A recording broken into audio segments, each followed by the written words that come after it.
Hello, guys, and welcome back to Bright Founders Talk by Temi, an international software development company that designs, builds, and delivers software for sustainable businesses and promising startups. Today, guys, we've got a new guest with us, Mindaugas. You can see right here with us today, Mindaugas, CEO at Coho. Mindaugas, how are you? Hello.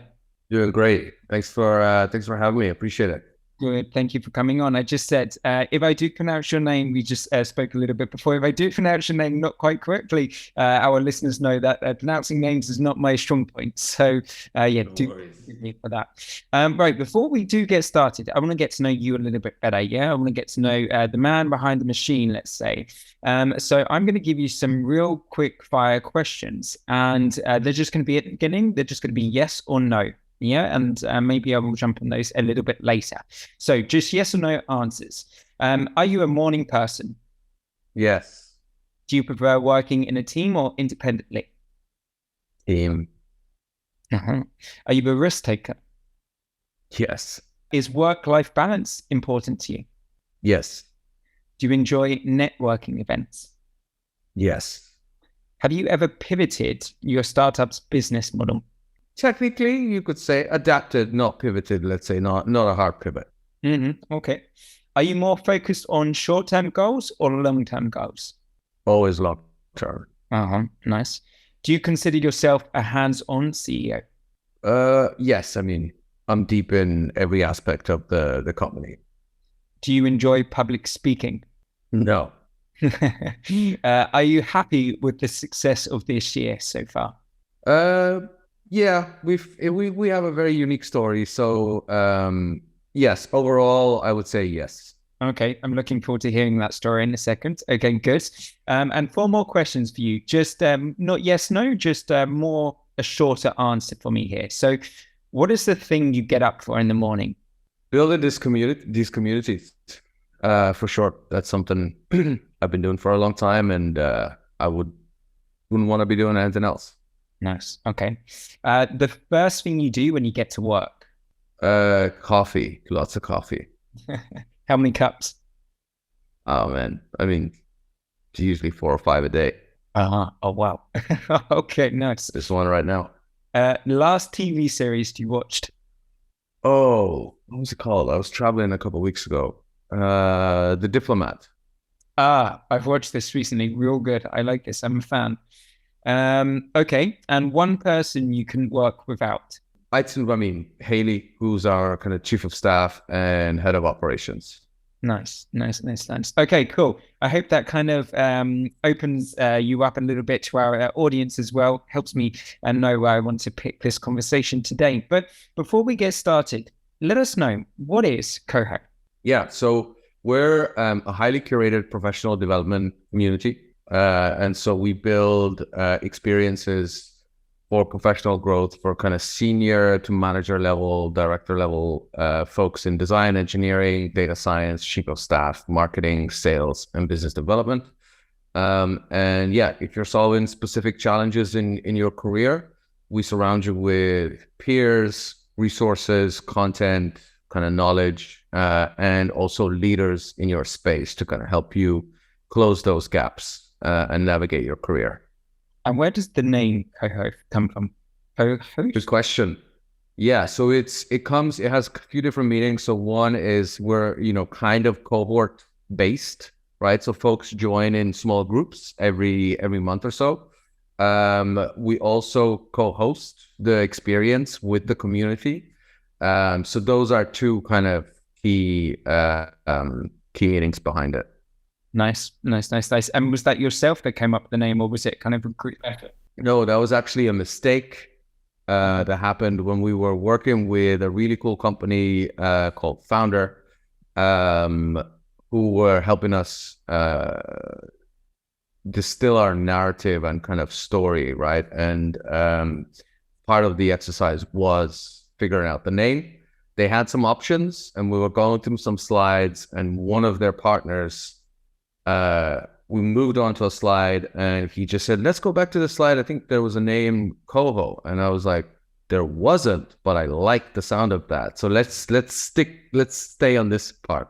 Nice, nice, nice. Accidental miracle. Yeah. Mhm. Okay, cool. Right. Tell me, what was the aha moment that made you realize that the world was in desperate need of what you're doing and professional development platform like Coho? Good question. So that came from years of talking to. So initially, I'd been building design communities for a few years. And as part of that, I kind of had the unique privilege of talking to designers of all levels. So like trying to enter the industry all the way through to like C-level design executives at public companies. And what I picked up, what I found really peculiar was like I'm good at just picking up trends, right? I don't take notes necessarily. I prefer to talk to, but the way my brain works is I can start picking up specific themes if I'm talking to a set of people.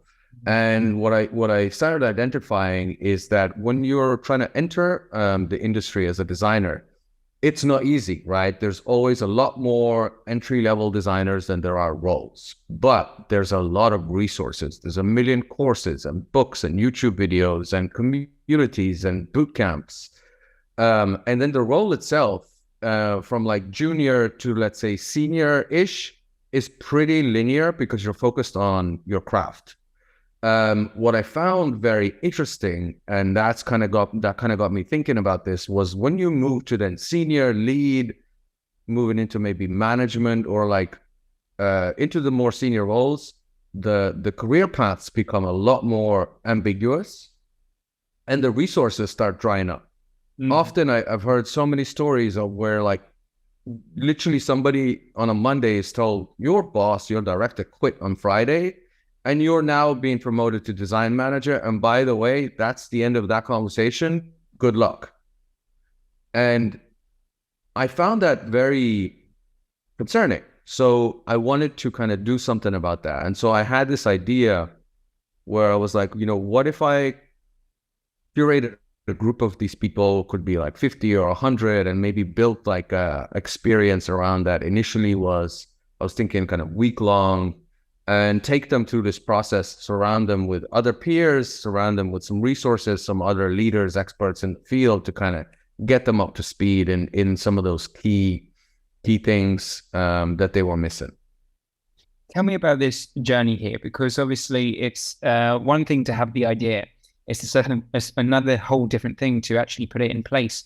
How did you motivate yourself and kind of tell yourself that actually, this is going to work, from the idea to kind of the implementation? What kind of motivating factors did you have to do it? Or was it just kind of something that you just knew was going to work? Good question. So this is where the unique part of the story starts coming into play of how we are, or like how we ended up being Coho now. So initially when I had that idea, I kind of ran the numbers to see, okay, I was working at a company called Envision. I ran the numbers to try and see if I could do something like this myself. And I couldn't, right? There was like just too much of an initial upfront investment to pull something like that off. So I set it aside. But the idea, because as part of my job, I still kept talking to designers every day. That was my job. So the idea was parked, but it didn't go away. And then when I was starting to looking to move to a new role, I came across a company called On Deck, which they initially were building fellowships or these kind of communities for founders. It was basically 8 weeks. It's cohort based, right? So it's a group of similar folks who join at the same time, and then they're taken through this experience if they're trying to explore building a company, finding a co-founder, maybe raising investment, finding their first customers. And that was literally the model that I've been thinking about, except theirs was 8 weeks. I was thinking about a week initially, right? And so as soon as I come across that, I went, this is it. I just need to join them and then I can build it. And so I applied. They were looking for kind of generic program directors, we were called, to build these new type of fellowships and get them off the ground, essentially.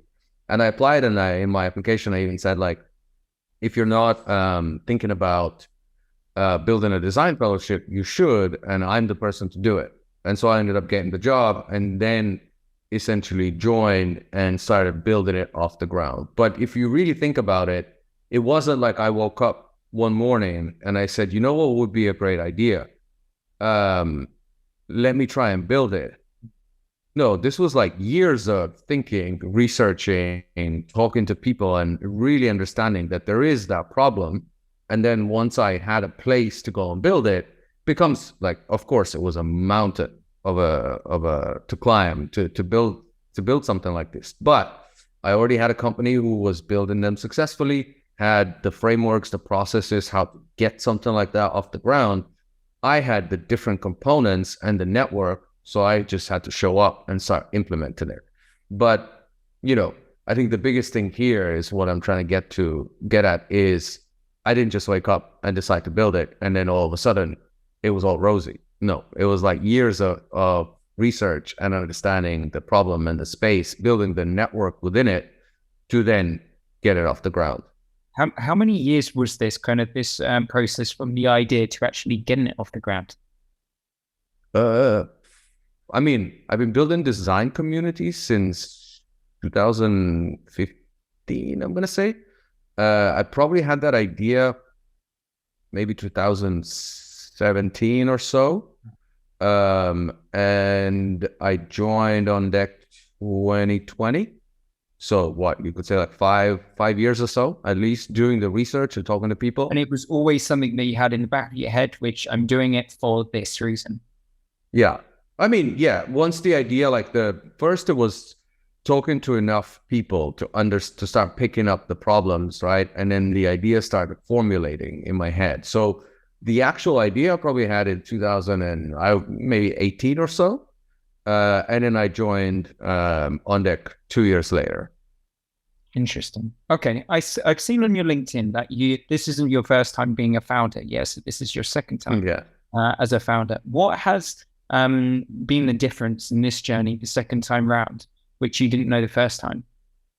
Everything. I did the first one. I did it, now when I look back, I definitely wouldn't do it the same way. That was absolute insanity. There's no other way to put it, right? I had I think 10,000 that I thought would last me 6 months. And and I was doing it in such a tough space, which is recruitment. It's not even that it's tough space. It's more that from say getting a client to placing somebody and them starting the job and you getting paid for it could be 4 or 5 months of process, right? And so I really took a massive risk in terms of how much personal runway I had, which is basically zero, to go and do it. But honestly, would I change anything about that experience? No, because we probably wouldn't be talking right now. But you just learn what not to do so quickly because you get punched in the face by so many different things. And so I don't think I would have been able to get to what we're doing now as Coho and go through this kind of very unique, complex journey, how we became a company without that experience. Because you build resilience, I think the biggest takeaway for me, and I talk about this, starting to talk a lot more about this now, is when shit hits the fan, the biggest mistake I did trying to build the first thing, I didn't say anything to anybody, right? So you hold that, and then it's too late. And when it's too late, then it's too late, right? And so now I take a very different approach with kind of challenging things. I have a group of people that I go to and I will say, here's what's happening. Because guess what? The big, challenge, scary challenge that you might think is in your head, they will just give you a different perspective because guess what? These folks have done it before multiple times. They've seen it all and they can quickly kind of not solve it for you, but give you a different perspective where it just reduces the anxiety and actually the complexity that you may be thinking about. So that's probably the biggest learning for me from doing it the first time versus now. But was that also because you were afraid that someone would take the idea from you, so you kept it quiet? No. I mean, it's more when you're facing like certain challenges in trying to build a business, right? Instead of confiding in others who have done it before, you just keep it to yourself until it's too late. Still talking a little bit about your past. So I've heard some rumors that you worked in a fake crab factory, stick factory. I'm not even sure what that is, if I'm honest. Tell me, first of all, what is that? And how did that experience help you in your entrepreneurial journey now? What did you learn there?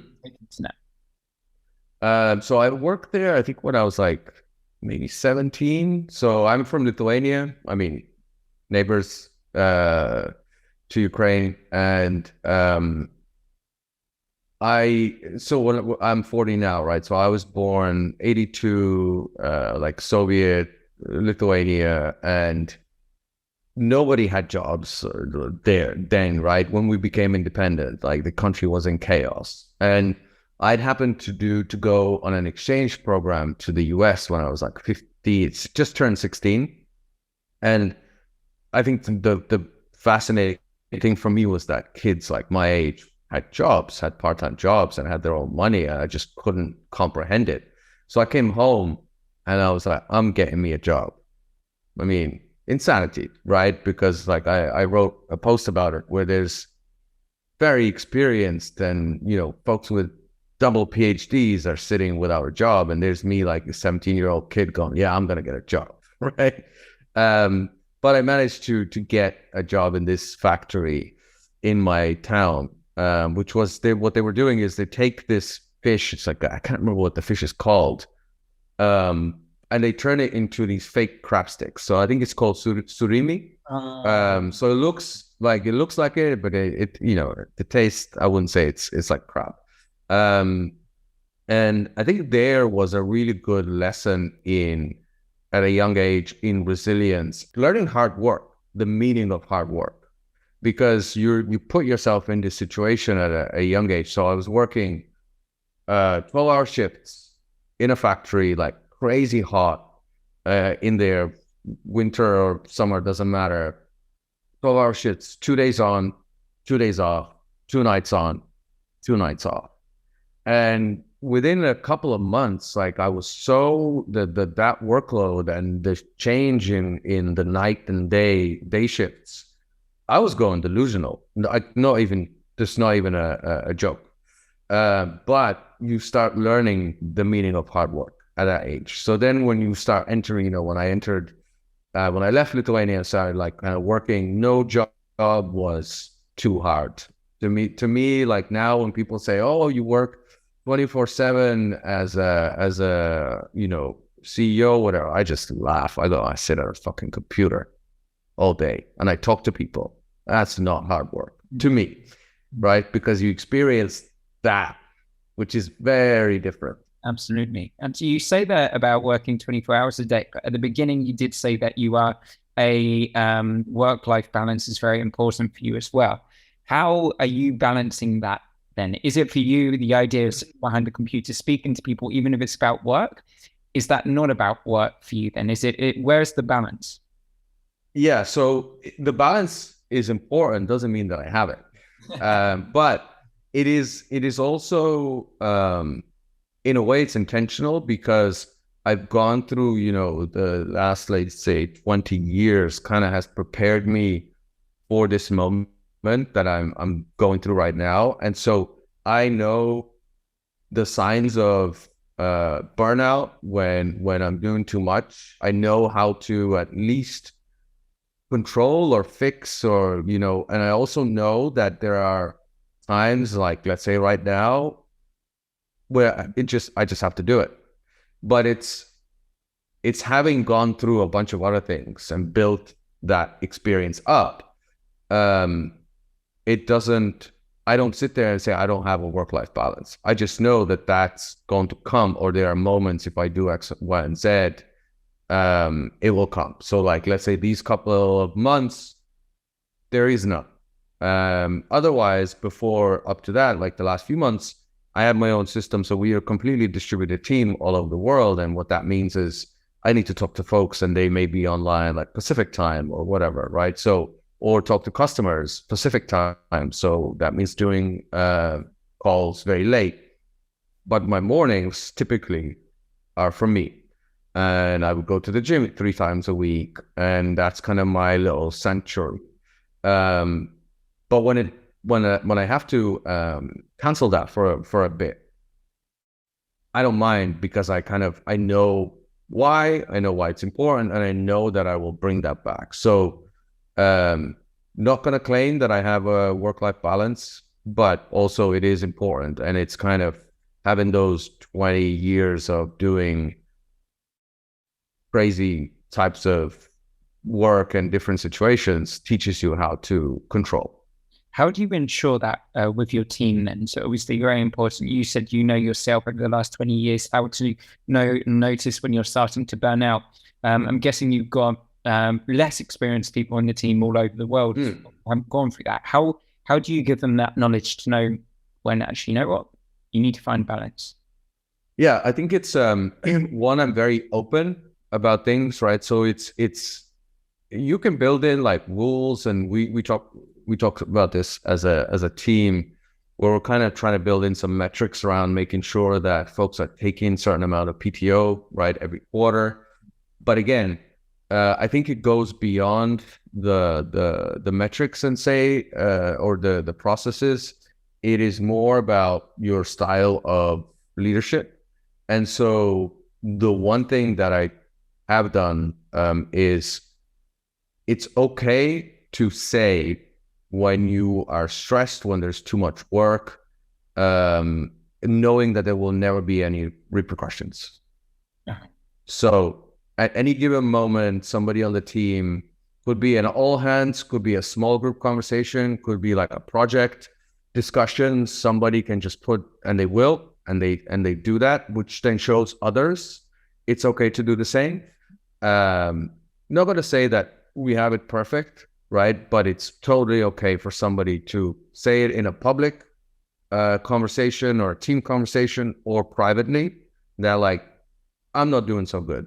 Knowing that the immediate response will never be like questioning you, judging you, or any of that, but instead going, all right, how do we fix that? Why did that happen?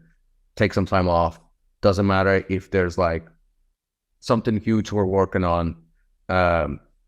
Your health is a priority. It's one of those things, I guess, which obviously since now working even more so since after COVID, the working from home has that aspect where people just forget to take the time off. It's obviously one of a big problem because people. I'm guilty of that. Yeah, I think we all are. Okay, well, we'll talk a little bit more about the team in a bit, but tell me, what are like the coolest and most powerful, let's say, features or resources that you offer that set Coho apart from the rest, from the competition? Yeah, I think so anyone can build content, right? And we have a lot of it. We've, over the last couple of years, I think we have about 4,000 hours of content from all of these amazing leaders on any topic that you can imagine. And that's good. But I think the power in that is finding ways how to identify core problems on a consistent basis that our community is facing, and being able to deliver to them like snippets, like very impactful snippets, not just say, here are 10 hours of video and the answer you're looking for is in there somewhere.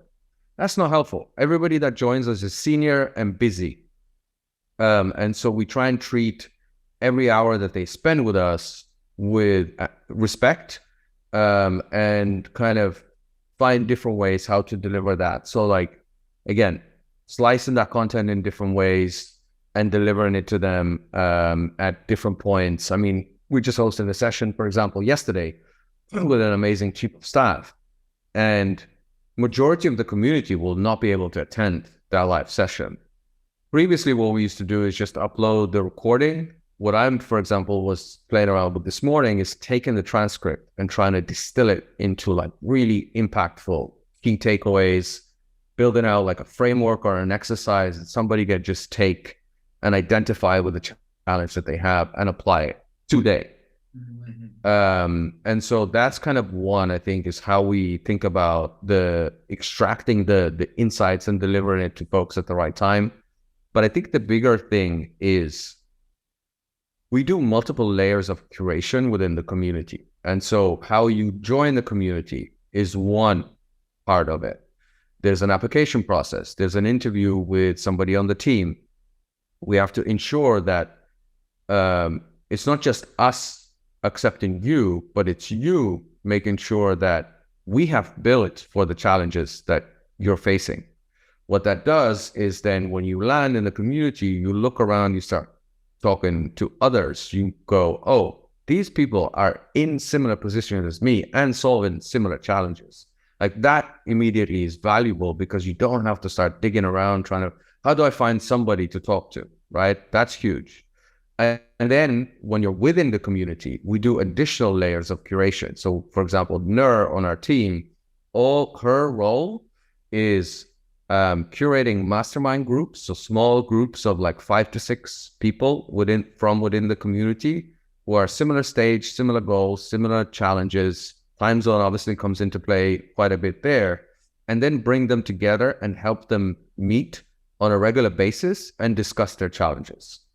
That's huge. And then she curates one-to-one introductions between members as well. So you can reach out to anybody, but we also know that not everybody has the confidence to go and reach out to a bunch of people and say, hey, we should meet, right? But we know that when 2 people find each other in the right way, magic happens. So we kind of trying to help them do that. So we're constantly iterating on that to consistently make sure that these matches are delivering impact. Because when they do, and I always reference this one group in the design fellowship, they're still meeting on a regular basis 2 years later. There's magic in that. All we did, we just put them together, right? And they're still meeting. They become friends. A couple of them, I think, now work together. Some of them I've met in person, and they reference that as like one of the biggest impacts of their experience over the last 2 years. Wow. Okay. I really like the name Chief of Staff. I don't hear that often. I really like that. Tell me a little bit more about, I was looking at your Twitter feed before we started speaking today. And tell me a little bit about accountability equaling progress. So I'm dying to know, what is your kind of secret go-to to kind of motivate your staff, keep them inspired, keep them accountable for growth? How do you do that? Do you rely on your team a lot for that, or do you take that on yourself? That's a good question. So the way we came together as a team is in very unique circumstances, which is we were part of this other company on deck, right? I was building my design fellowship. So I had a small team. There was like a couple of us, 3, 4 of us. We built a good relationship. We knew how to work with each other. Then last summer, an opportunity came up to essentially take some of these fellowships and spin them out into what now became Coho. So we became a completely separate company. In that process, I had a list of folks that I wanted to go do this with. And all of them, in my view, had to say yes, because the task in spinning these out was very complex. And when I reached out to the list of people who I wanted to bring with me to do this, I had very little context to give them in terms of like what happens beyond tomorrow. I don't know, but here's what I'm doing, and I want you to come do it with me. Everyone, they all said yes without having very much context, which is, to me, then tells me everything I need to know in terms of who this person is, because they weren't doing it. I wasn't throwing a bunch of money like a typical job offer or whatever it is. I basically was saying, I think I might be able to pay your salaries. I didn't even know that, right? And so that tells you a lot about how they think about taking risks, how they think about wanting to continue building what we're building, and not necessarily because there's not a payout being dangled in front of them. In fact, it's the opposite. being told, and that then lays into what your original question is: how these folks think about growth and accountability, because you've already established that part in their original answer to me, if that makes sense. Yeah, that makes I don't know. I don't know if it does. No, that makes sense. And then the other thing that I wanted to do, which was very risky and messy, and I know, and I could see, right, the team struggled with aspects of it, and I know why, and it in some way was intentional, which was I didn't give everybody very direct, here is your role, here's what you're responsible for, but I gave, what I wanted to give is enough responsibility on a certain aspect of the business for them to then own it, build it, own it, and kind of grow into this bigger role over time. And so again, what that does is it puts people in an uncomfortable position because you feel like you probably have a lack of guidance. And I tried to kind of help with that a little bit. It's not, I don't know how you would document or put this in as a process because it's risky to do it that way. But again, it kind of, I think, helps people define what that role is and what the outcomes of that role become. And then there's all of the accountability and growth and all of that kind of stuff. It's uncomfortable, it's scary, but you grow with that. That's how I grow, right? Just taking these crazy risks and being very uncomfortable many, many times. Sure. I mean, you've got to put yourself outside of the box to start growing, don't you, a lot of the time? Tell me, I've got two questions which arose from that. So first of all, how would you're saying that obviously you had these plans and you had specific kind of areas that you wanted them to be responsible for. How does a founder, even a CEO, even plan that? Do you sit down with a pen and paper and think, okay, this is what I want? Or is it just something that you've got in your head and know? Where do you go to even start that process? No, so we're a little bit unique, I think, than most, which is how we were born, right? The spin out process happened. It was announced on August 4th, which also happened to be my 40th birthday. Like, you couldn't make this up.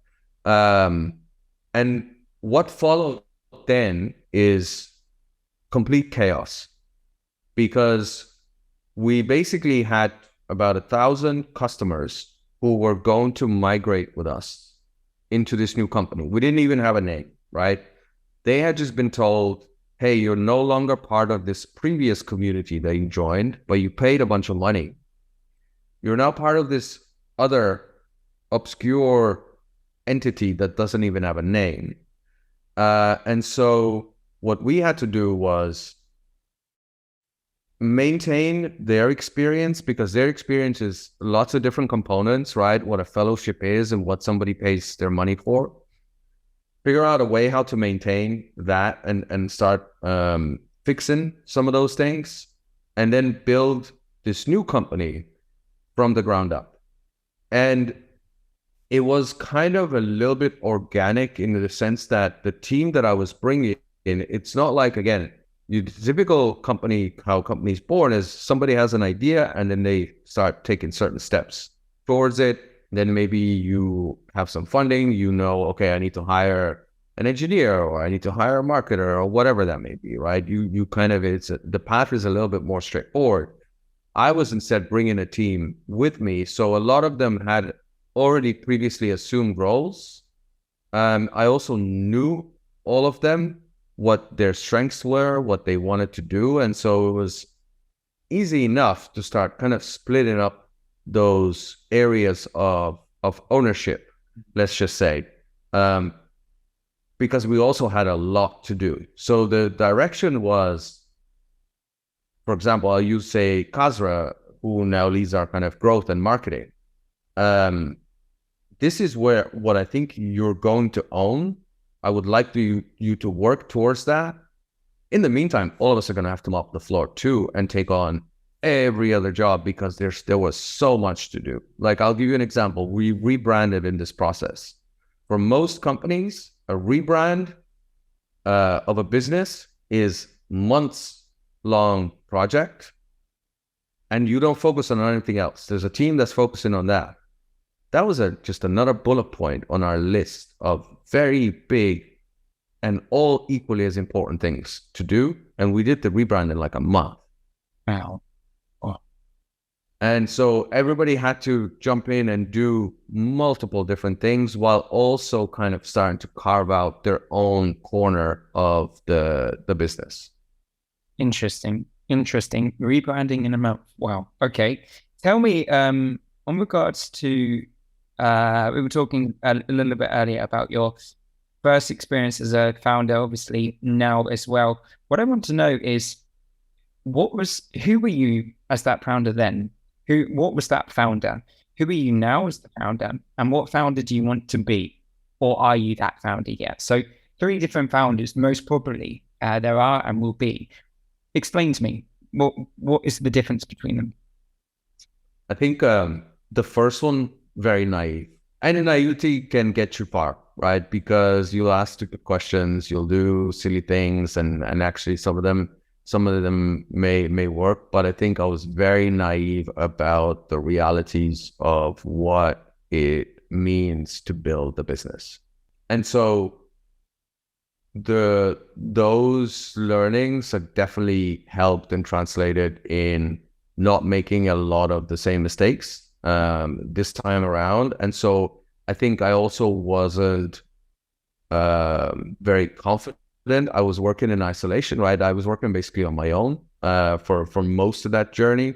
I think now I'm definitely getting closer to maybe the type of founder I want to be, which is one that spending time in the product, which is our community, most of the time is what I want to be doing, but also really leading the team in the way that I envision. So I'm not there yet. I think what I mean by that is just complete and total transparency and honesty, and leading folks in a way that you care about your team, you stick up for your team, you make the decisions not based on how much more you're gonna have in your own account.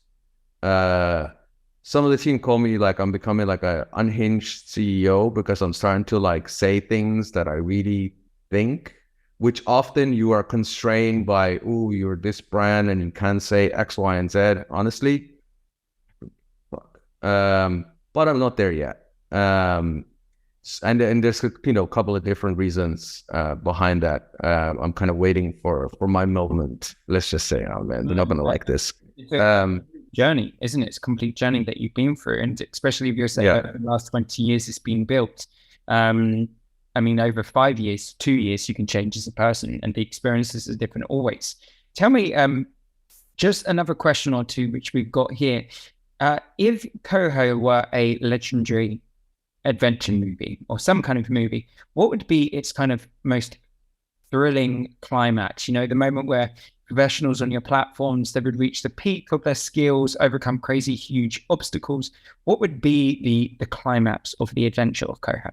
Yeah, I think I have like a goal, my own personal goal that I'm working towards as for Coho, which is when I get on a call with a potential member, I want to be able to tell them confidently that if your goal is X, Y, and Z, you're going to achieve them.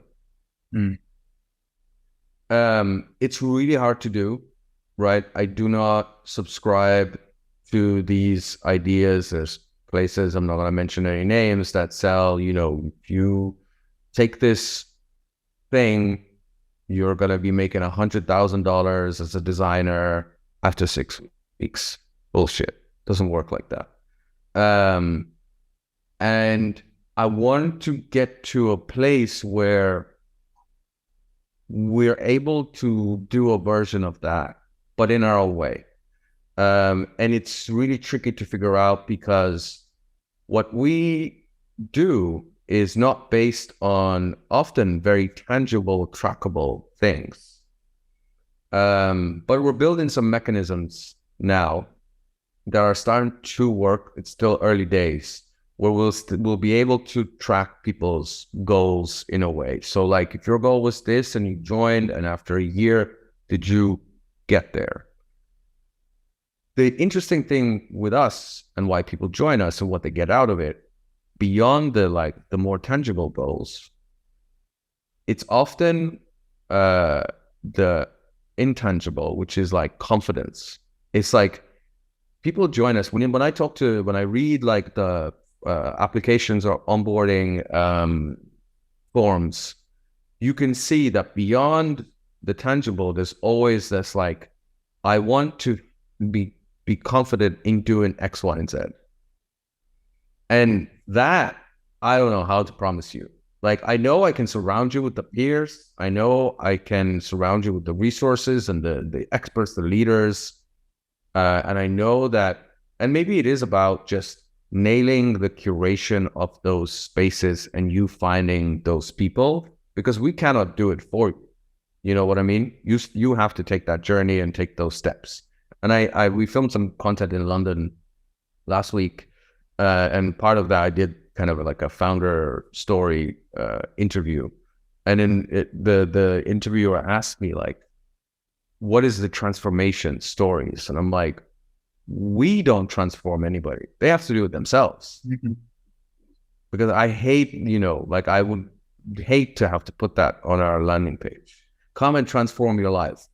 No, you have to do it, right? And like, if your goal, and I think I used the example of, if your goal by joining Coho is you want to work at Spotify, I can't promise you that, because I'm not going to go get the job for you. I can give you the resources, and if you utilize them correctly and the peers, you'll most likely have a better chance, but you'll still have to go and do it. And so this is me now going in a rant, because it's the stuff that I'm thinking about is like, what is that tangible kind of thing that, as you mentioned, that culmination is figuring that out is the culmination. That's the honest answer. Interesting. Okay. If you were, just to close off the podcast for today, if you were to give, or no, better question, if you would want our listeners to remember just, a very short kind of 1-2 sentences about co-host for the, the lasting impression in their brain, what would it be? What would you say about Coho? It's a good question. I mean, people frame it in actually, you know what? Let me pull this up, because somebody said it better than I do. If I can find it. One of our members made a post this morning where she kind of mentioned us, and the way she framed it was really cool. So the way she wrote it is, over time, lack of skills can kill passion. It's normal to feel stuck from time to time, especially in complex, ever-changing business environments. I'm noticing a common thread among leaders and specialists: giving up. I've tried it. I feel tired of the lack of progress. I face backlash. I'm not ready to experience that again. It's so very human to feel defeated. Upgrading hard skills will help you execute better. Upgrading soft skills will increase your influence around people. It's a win for you and your company and your clients. There's multiple levels in this game, and that's the fun part. And I think that part, though, is so very human to feel defeated and not knowing how to move forward, is why we exist. And I say this often. I tell this to people, potential candidates or whoever, all the time. I wish we didn't need to exist. I'd love to just be building communities for the fun of it, because I love building communities. And the reason I say that is I wish people didn't have these challenging, complex problems, because we're not just dealing necessarily with folks, okay, I'm a senior X and I want to become a manager, right? We have built out pretty good paths in how you can take certain steps and get there. When you spend time with the community, inside of those smaller spaces, the challenges are of like what she kind of said there. I face backlash. I'm not ready to experience those things again. I'm worried. I'm scared. I'm tired. I'm stressed. I'm burnt out. Right? That stuff. So hope that makes sense. Yeah, absolutely. Absolutely. You know what? Really, really amazing to pick your brain and understand and hear everything that you're doing at Coho. Thank you for your time. And yeah, I'm sure this will be a very nice episode for our guys to learn from. I mean, I'm writing things down as I'm listening to you as well. Ideas popping up everywhere. Thank you very much for your time. No, thank you for having me, and really good to meet you.